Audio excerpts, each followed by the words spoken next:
নমস্কাৰ। ৰামায়ণৰ যে কাহিনী, ৰাৱণে সীতাক হৰণ কৰাৰ বাবে ৰাৱণ আৰু ৰামৰ যুদ্ধ হৈছিল, এই কথা আমি সকলোৱে জানো।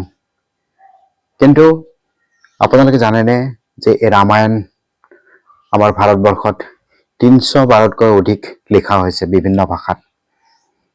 আৰু এই ভাৰতবৰ্ষৰ বিচিত্ৰ দেশ আৰু বিচিত্ৰভাৱে এই ৰামায়ণখনক বিভিন্ন ভাষাত উপস্থাপন কৰা হৈছে। তাৰে এটি মই উদাহৰণ আজি দাঙি ধৰিব বিচাৰিছো আপোনালোকক।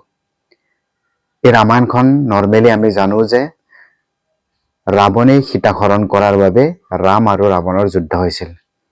কিন্তু হিমাচলৰ যে লাহোৱাল জিলাত লাহলী ভাষাত তেওঁলোকে এই ৰামায়ণখনক অন্য ৰূপত উপস্থাপন কৰিছে। তেওঁলোকে তাত উপস্থাপন কৰিছে যে ৰাৱণে সীতাক হৰণ কৰা নাছিল।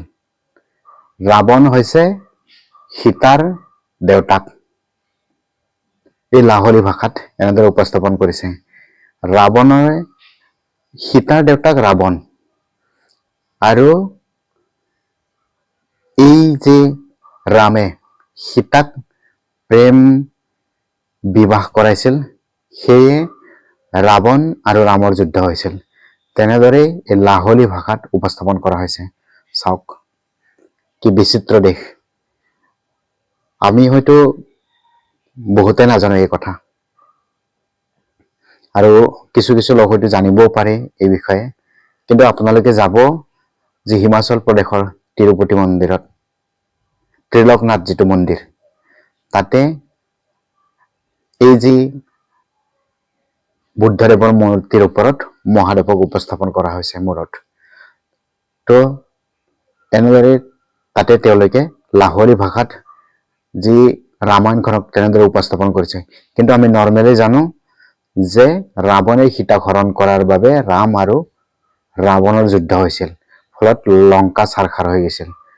কিন্তু এই লাহলী ভাষাত তেওঁলোকে ৰাৱণ সীতাৰ দেউতাক আৰু ৰামে প্ৰেম বিবাহ কৰাৰ বাবে এই যুদ্ধখন হৈছিল, তেনেদৰে এই ৰামায়ণখনত লিখা আছে। চাওক কেনে বিচিত্ৰ পৃথিৱী আৰু আমাৰ বিচিত্ৰ দেশ।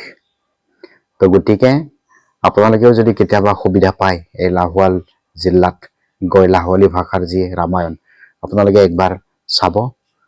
আৰু আজিৰ বিষয়টো বেছি নহয়, ইমানতে সামৰিলো। ধন্যবাদ।